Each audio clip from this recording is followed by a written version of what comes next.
Hi. I just have to say a few things. It's really funny because this is not the presentation that I was going to give today. My presentation's on the forces of involution, the negative trickster archetype. And it's still going to be about that. I just need some sort of guidance because I have no memory. But maybe, because that's what alchemy is. So maybe this isn't the talk we wanted, but the talk we needed. Involution is a process that is a part of creation. So in a sense, it's a part of alchemy because alchemy is the divine chemistry. It's how creation's nature comes into being. And so how we know that it comes into being is through many different processes, but they can be summed up as processes between an involuted state and an evoluted state. So an involution and an evolution. And when it's in an involuted state, meaning the opposite of evolution, that doesn't necessarily imply that it's negative. But there are, like with everything else in this reality, negative aspects to involution.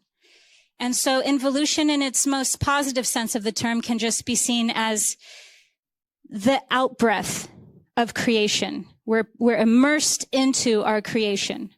And that's why we see within Gnosticism and, its counterpart, in my opinion, Hermeticism, going like prison planet or potential paradise. Like it's because of the positive side of involution, which is, one could look at even just neutral rather than positive, but it's like being in creation, being in the artwork, the material realm.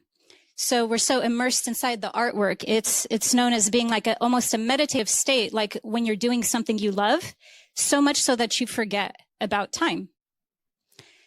And then there's, of course, its counterpart. Like everything else in this reality, it has a positive or exalted expression and then a negative or detrimental expression. And so when involution is involuted in its negative form, that's when it is pulling consciousness into a sleep state. It's the forces within creation, the Archons, that are the extensions of personified forces of separation within the cosmos that act as the ways within ourselves, so the inner and outer world. But the forces of involution are the ways that we see in the external realm, as well as their matching corresponding parts in the internal realm that pull us into the sleep state of unconsciousness or skepticism. And so the involution has a swing, which we know in Hermeticism as the law of rhythm. And so within that swing, we have the nature compelling itself into one impulse, which is one side of that swing. And when it's compelling itself into this one impulse, it's to materialize, but not just materialize. It is to fragment so thoroughly into the material that it calcifies.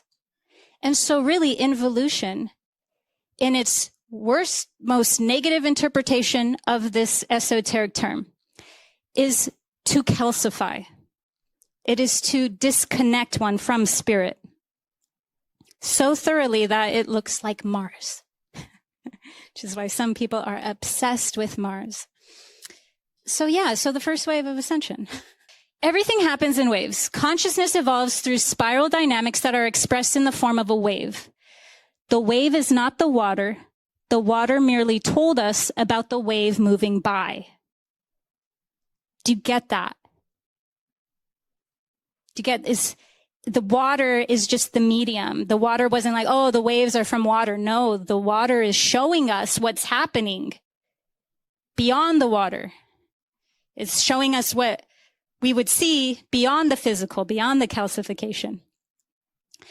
So that's pretty cool. So that's just to show that, consciousness is either spiraling in an upward trajectory or a lower trajectory, which in what we just went over, that swing in a lower spiral would be involution, calcification. do the tricksters come in now? I love the trickster archetype, actually.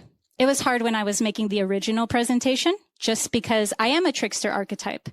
And so it was fun to, talk poorly of the trickster archetype just because it's cheap. We all know, well, we might not all know, but many of us know already the negatively inclined attributes of the trickster archetype. So for me, it's like there's not enough spotlight on the positive aspects of the trickster archetype, such as Jerdeth, Hermes, those two alone. But yeah, so we're not talking about the positive ones. You guys have to stop making me go off track. We're talking about the negative ones. And in the negative inclination of the trickster archetypes, we have Archons, classic example of Archons, because when we talk about malevolent, or I like to call it hostile, it's more generous, terms of personified forces in nature, the cosmos, within, without, there's a lot of different gradients of those. They're just not all Archon, or they're just not all trickster. But the Archons are the perfect embodiment or disembodiment of the negative trickster elements, because Archons rule what we know as fate. And the trickster elements are completely tied to free will, and therefore its opposite, or rather its counterpart, fate. So when we're talking specifically about the trickster archetype in its negative orientation, what we're doing is we're talking about the negative side of what we correspond with in our psyche, which is known as determinism. Now, there's positive elements to determinism too, but we're not going to cover anything positive today, unless it's on this presentation, which was really positive. So, focusing on the negative aspects of that thing I just said, there's this way of looking at things that needs nuance in between it. But before we get to the nuance, we're just going to look at them broader in black and white. And that's determinism would be linked to calcification. It would be linked to everything's predetermined. Therefore, it is out of your rule. What are Archons? Rulers. It is out of your rule. The very fact that things are overemphasized in a determined way is one of involution and is one of determinism. Now, how the trickster archetype comes into this, and why I would link heavily the Archons with being trickster archetypes rather than, we have, I'm sure you guys are in the know, like there's reptiles, there's other forms, there's other ones, but who's to say that, yes, just because you're a hyperdimensional stalker, that you're good at it. The Archons are tricksters, because what they're doing is always trying to move you around your own sovereignty, to move you around your own free will, to make everything look calcified, inevitable, determined, involuted. And so in its most, exalted state, we can look at them as the forces that catalyze us, that we push against in order to break into that sovereignty. That's being generous. And then what we have from that would just be they are the metaphysical extensions of our own fragmentation. And I don't know who else may have, whether it's an inner or outer, but I will just ruin the surprise for you. It's both. It's not just how we correspond to them. At this level of reality, we are creators, whether we remember that or not, whether we access our free will, therefore our sovereignty or not. And so because of that, we are the Archons as well. It's just about how much of that spectrum do we correspond to. And when we're in the determinism, we are being tricked. They're always doing things to trick us out of our sovereignty, even if it means blaming the external forces, which I'm all about, by the way. I dig that. But yeah, we allow them, when we're not harnessing our sovereignty, we allow them I don't even mean allow them in like they did it, like we're giving away our emotional and mental life force for them to create timelines. Literally create timelines. That's what the trickster archetype that the Archons embody do. They trick you into creating your own timelines and to make everything look like, oh my God, I have no power in this, and this is happening to me, and then just keeps affirming that through its own inner dialogue, outer dialogue, dialectic, which we know as the Hegelian dialectic. That's a perfect example. The Hegelian dialectic is a perfect example of how it was never meant like to be what it is in this age. Like it's brilliant in this age, knowing the cause and effect, or problem, reaction, solution. That's the trickster archetype. It's using dialectics. It's prancing around, you know, talking to itself to go sign off on something, to go create a timeline for the aggregate.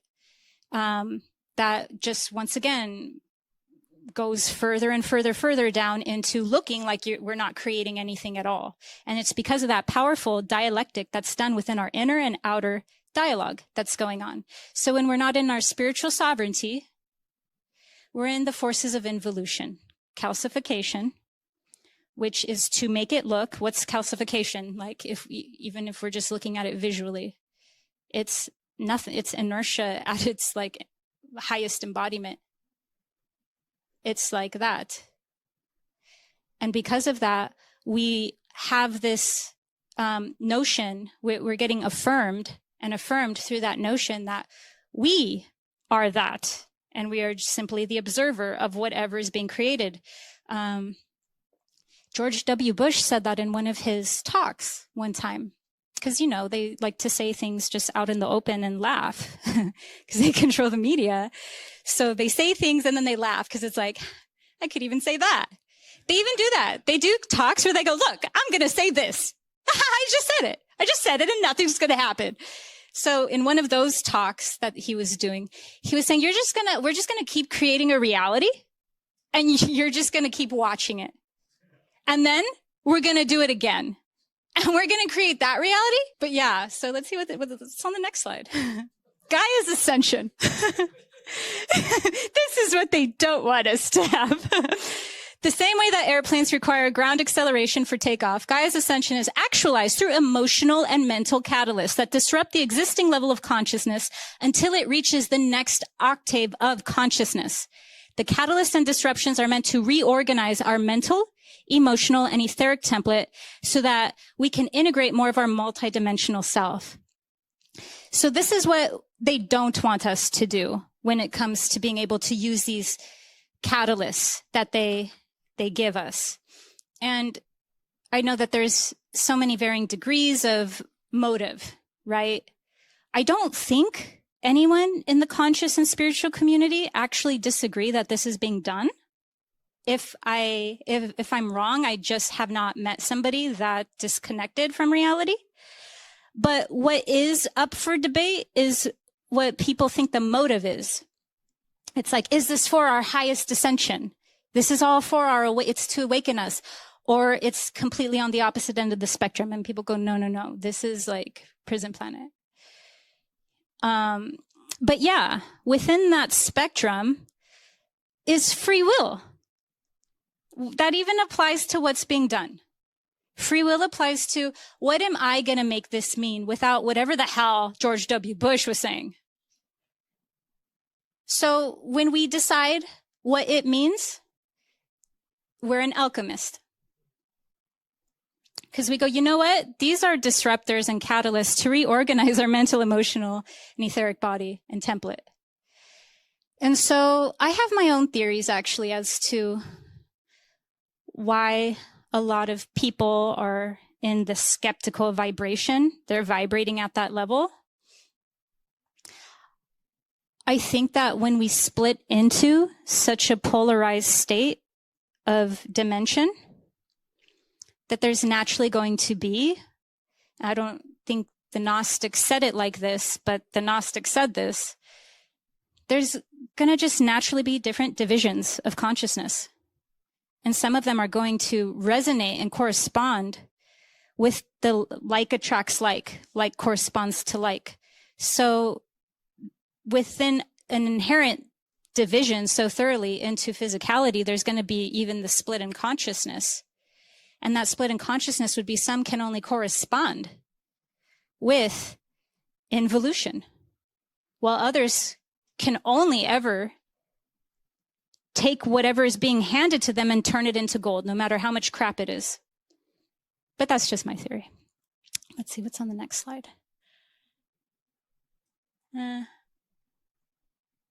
Yes. Chaos as a catalyst. Chaos is volatile, nonlinear, is static energy. Its primary function is to destabilize. Who here has heard the occult term order out of chaos? Yeah. Once again, that's their aims. What do we make of that? Because theirs is to use manufactured consent and order out of chaos. That's how the trickster archetype, when it's embodied, through the elite and higher up the chain than even that, that's what they're doing. And they're doing that on repeat, and it's not even sophisticated. It is not sophisticated. I will do a video on a tactic that I don't think is sophisticated, but that I will still call the most sophisticated, just because that's where humanity's at the moment. But those two are not sophisticated. It's boring. And we see this done over and over again. Who knows what manufactured consent is? So manufactured consent, for those who don't know, is when powers that were, I like to call them, forces of involution, Archons, they like to pretend that people agree with them. And when they manufacture, they're completely fabricating. What they're doing is showing authorization. They're literally legitimizing themselves. And you get enough people to buy in to the fairy tale fabrication that whatever you're saying and manufacturing is legitimate, you become an Archon. Because Archons, the name is rulers, so you rule. Back to the trickster archetype. So manufactured consent is one of the biggest plain as day tactics. It's done every single day, down to even like movie sets. They put like a cheap green screen behind them and like 5 people who are clapping for some politician or whatever they're showing. It's 1000% fabricated. And then we see that on the news outlets and we're like, oh my God, yeah, you know what? Yeah, okay. People agree with that. Yeah, why not? If we were in an astral realm, I'm not going to get into the astral realm when it comes to this, but if you get into an astral realm, when we're talking about this, it would be like an entity coming up to you and availing themselves of someone, and then you using your sovereignty to go like, no, you're not. And then they go, poof. But unfortunately, if we're looking at a TV screen, we can go, no, you're not. And they go, that would be too easy. So they do it through manufactured consent and then order out of chaos. Order out of chaos is just one other paradigm or faction of what was being said about you create the problem and then you create the solution for it. So you destabilized. You introduced chaos specifically to destabilize. Creates confusion within our energy field that forces an expansion of awareness. So that's actually a very strong point about confusion when it comes to the trickster archetype. They employ confusion because confusion produces fear. And when you use confusion intentionally to produce fear, you're not only like in a lower vibe, you're in energetic paralysis. When you're in an energetic paralysis, you give up the adult archetype, or what we know as the neocortex. You start going into the lower primitive mind, like attracts like. You start going into the reptilian survival mindscape. So when you're in a traumatized state through trauma-based mind control, that's producing so much shock that even if you couldn't help but have one, if not all, layers of your energy field in a state of confusion. But the interesting thing about shock and confusion is that it's also one of our greatest allies in awakening and healing. Because in order for certain things to come back online, certain shocks need to be applied. They talk about this in mysticism, like so much. As a matter of fact, to the point where shocks become the most precious thing for awakening. To the point where if you're in shock, whatever made you in shock, you have to stop and just go. And now you got the goods. You got the shock. You got into that level so that once you're in that level, now you can heighten your self-awareness. This isn't, I come from fourth way tradition. So Jurdev talked so much about that, but also this concept, even Krishnamurti talked about it. I'm not sure if he used the term shock, but yeah, shock and awareness. And so being in a state of confusion doesn't inherently apply negativity, fear, paralysis, calcification.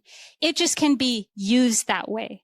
And so the trickster archetype as the Archon is using all of these methods in order to create legitimacy, fabricate consent, and then use the magic, harness the magic of our emotional and mental bodies so that we're on a downward trajectory. And that is what is also known in like a deeply fringe aspect of esotericism as holographic inserts. Who here knows about holographic inserts? Who here knows what louche is? Yeah, man, I said louche. I came up here and I was like, you're not going to say louche when you come up here. That's cheating because it's too easy. I like to do things where I have one hand tied behind my back so that I grow. I was like, don't say louche. It's to harness our emotional and mental capacity for confusion. Because in confusion, do you know how much energy you're emitting of overwhelm of all these different flavors? All these different, like if we saw things from a fourth density viewpoint, when a person is in like a heightened state that they were brought to through some sort of like intentionally inflicted trauma, it emits so much more creative energy than if it was in a more defined and determined stagnant state.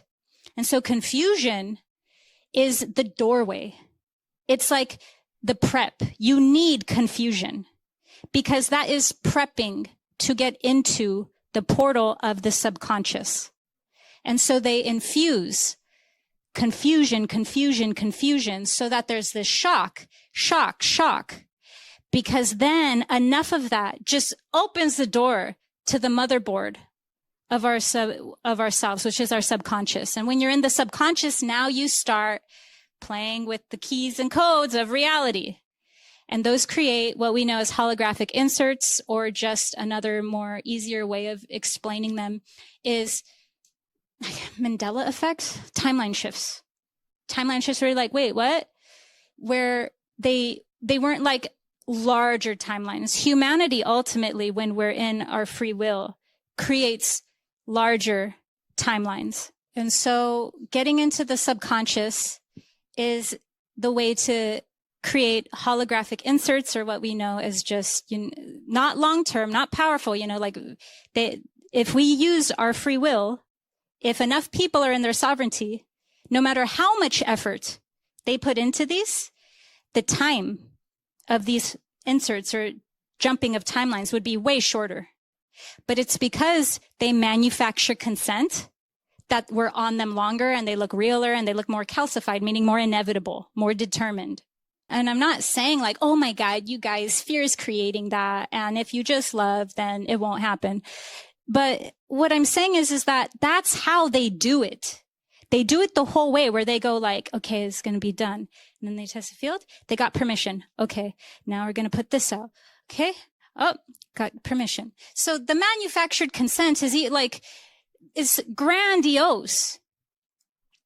Knowing this is vital to be able to, like a trickster's is like homeopathy. It's the dog of the hair that bit you. In order to In order to overcome archonic forces, we must understand and have some of that medicine within us, because that's also the key to our sovereignty. They're teaching us in a very backhanded way how to be in our sovereignty, showing us how to access Dharma. Dharma and sovereignty are the same thing. I would love to do a talk on Dharma, but they're the same concept. They're the open space of the present moment where nothing before had entered into the now. Everything before is karma. So that's why Archons are known as the lords of karma, saying them as tricksters corresponds to having them be rulers of fate. But fate and karma, they're just like, they're interchangeable. And so having them be the rulers of karma is literally pointing to the opposite of karma, which is dharma. So being in dharma is sovereignty. Being in dharma is being in the free will. And when we access these points of free will, what we're doing is sending out within the morphic resonance field how to do it. And then we're making that template larger. Mitch talked about Rupert Sheldrake, and I love Rupert Sheldrake. His book was the hardest book out of all the books I've read to read. And he said something in there about why selected pressure was wrong. Who here knows the term selective pressure? It's how we evolve. Should do a talk on that too. But why it was wrong. And I thought that was so smart of him, because he explained it and I didn't understand him. And I normally understand things. And I was like, okay, this guy must be really smart if he explains something and I couldn't understand it. But the morphic resonance field is like his greatest, in my opinion, contribution. And I'm sure that there's so many links throughout history of this concept, just maybe more in like mystical terms or different terms. But I know it as the morphic resonance field through his work, and it is like a guiding light. It's also what people in the New Age community bank on. It's known as that 100th monkey effect. And that's done through, it's not that, but he explains, whether he knew he was backing that up or not, he was explaining the science behind the 100th monkey effect. And so that's what sovereignty is. Sovereignty is something that is so powerful in the now moment that when they're pulling the manufactured consent or the order out of chaos, we are not declining, de-evolving, going into involution. We are not going into the karmic patterns of inevitability. Instead, we are bringing forth through our action, through our words, through our vibratory field, through all levels of our energy field, what we do want. So if we want more truth in the world, we speak that truth. I don't think people here have a problem with that. Normally I have to, gently help people into their truth. I work with clients a lot that are amazing. I'm so grateful for my clientele. But one of the biggest issues I see is being in the spiritual closet. And being in the spiritual closet is a crazy place to be in, because the whole world doesn't share your beliefs. And when you're in the spiritual closet, you're not going to get your needs met. So you can't even go in the direction of, well, I will, eventually find people. But that happens through speaking your truth. That happens with, having enough integrity. You don't have to be fully in integrity, but that happens through being in enough integrity with yourself that your thoughts, meaning your inner reality, match your outer reality. And that's another way that trickster archons bank on us being determined by fate and determinism. It's not getting uncomfortable enough to go out of the spiritual closet or go out and speak our truth. So when you have just a bunch of manufactured consent going around in a circle and it looks like nobody agrees with you, or even the few that yes, you have people that agree with you, but yes, this and that, then it looks too overwhelming of a puzzle to even try to put together. So the first wave of ascension is what I sum up as the people who are in the embodiment phase of evolution. The embodiment phase is like, yes, we've embodied our warrior aspect. We have attuned ourselves into integrity. Our inner world matches our external world. We are being the truth. We are living the truth. We are speaking the truth. We don't like what's going on, but we're a little bit in analysis paralysis. And now we've lost our higher link to spirit. That's the second wave. They mean well, and we need them. I need them because I don't fight with people anymore. But the second wave of ascension will fight with people. So they're the people who are going to go to town on like fluoride or go to town on things because they have that awakened heart center. They have that warrior aspect where it's coming from righteous indignation. It's coming from like heart-centered anger.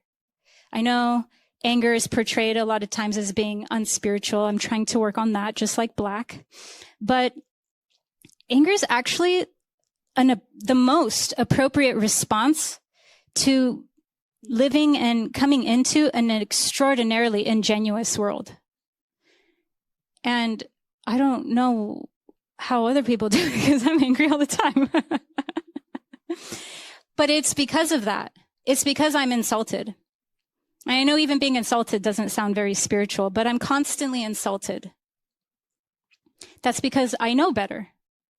And so when we're looking at things like second wave of ascension, first wave of ascension, it's not like the first wave of ascension that's going through embodiment has all their stuff figured out. It's just that they're focused on the embodiment of the being vulnerable, seeing their blind spots. That's where the tricksters come through. They come through our blind spots. When we can't go and look at, wow, I'm angry. And you know what? There's actually, like they go through wherever you are, wherever your vibratory rate is located. They have a new specialized way of treating you versus somebody else on a different level. This isn't a one-size-fits-all approach, which is why it looks sophisticated. It looks sophisticated because it's tailor-made. Each person has their own belief systems, comes in with their own perception. So not everything is going to be the same across the board. And so what they do is, you're vibrating at the second wave of ascension. Okay, well, let's lock you. Let's phase lock you into that phase. Why don't we phase lock you? Could do a whole bunch of things. I know people who are extraordinary about talking about certain concepts, about space or the lack thereof. And you can tell at a certain point that the phase lock, if you get really clear, the phase lock is that they've created a whole identity now on being the person that talks about space or a lack thereof. Is that everyone? No. That is a very, the trickster archetype doesn't care. They're like, your mustard? Okay, it's mustard. Your ketchup? Okay, it's ketchup. It knows that it's very sophisticated. Very sophisticated. It knows that there's going to be alterations. There's going to be growth. So why not always just produce an effect as though you're continuously going on a growth cycle when it's not?